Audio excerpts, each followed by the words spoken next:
This is Austin Liddy Limits, where authors talk to authors about books and the craft of storytelling. Sponsored by Blue Ink Review, because typing the end is just the beginning. Find out more at blueinkreview.com.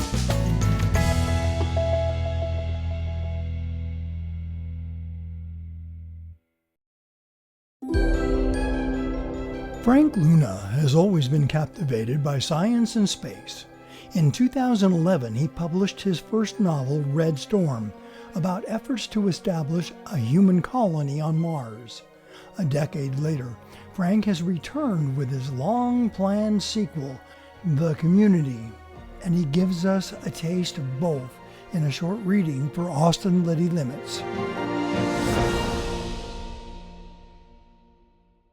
This is the prologue for Red Storm. The giant spacecraft hurtled towards Mars at an astounding speed, making the first time humans had traveled at such an incredible velocity. Never before had the world seen such a magnificent machine. While space travel had been a reality for decades, Mars 3 represented a radical breakthrough in spacecraft design. It carried the first matter-antimatter drive ever used in manned spaceflight, and the results were spectacular. This marked the beginning of the age of hyperspace. In less than 3 months, Mars 3 would arrive at its destination on the Grand Arroyo Plains of the Red Planet. That is where the Mars 2 crew was busy finishing the construction of the primary phase of Mars Base, the first permanently manned colony on another planet. Mars 3 carried the hopes and dreams of a world already overcrowded and looking to expand. With a successful mission, the floodgates would open, and once again, adventurers and opportunists would look to the new world for freedom and riches. The nature of man's desire to conquer hadn't changed in 1,000 years. The nature of Mars was about to change forever. Mars 3's hyperspace propulsion system wasn't the only thing that set it apart from its predecessors. This spacecraft carried another secret that would also change the world. It wasn't anything as dynamic and glamorous as a hyperdrive, but it was no less ominous and decidedly more sinister. Mars 3 began its journey with 8 dead astronauts on board. Okay, for the community, I've picked my character protagonist, Linda Rainwater. She's a mid-level staffer at the White House, and she's assistant to the White House communications director.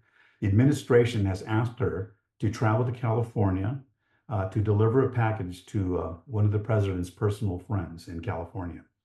So she gets up early in the morning and flies a well-appointed Gulfstream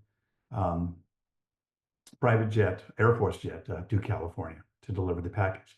After she delivers it to Rudy Ventana, she heads back to the base for the return flight to Washington, D.C. Linda barely noticed as the limo entered the base and sped past the Air Force terminal. She saw a small jet dead ahead. Something odd caught her eye. The plane was smaller than the one on the flight out and absent of military markings.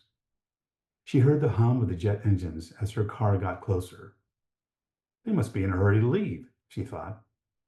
The limo pulled up to the open door, and the automated driver announced, "You have arrived at your destination. Thank you for using Air Limo."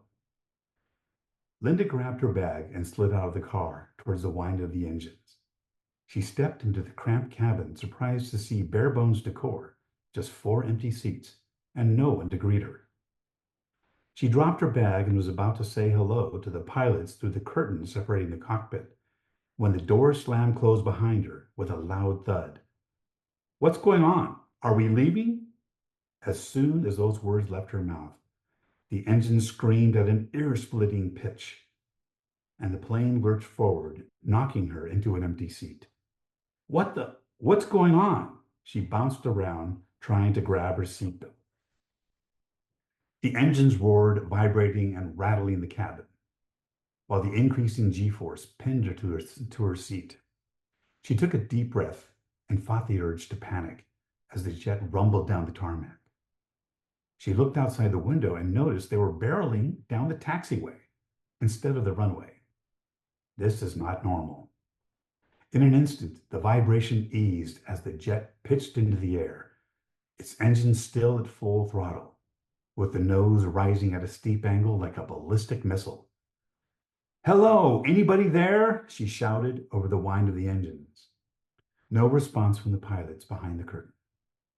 She looked out the window to the Central Valley and the Sierra Nevada, and they were climbing fast, flying east away from the setting sun. After several minutes, the engines throttled back slightly, and the plane leveled off. She finally felt able to move comfortably enough to unbuckle her seatbelt. "I want to talk to you," she called as she wobbled forward and pulled open the cockpit curtains. What? A double-barrel hit of shock and panic sent her to her knees. There were no pilots, just 2 empty seats. Linda Rainwater was alone.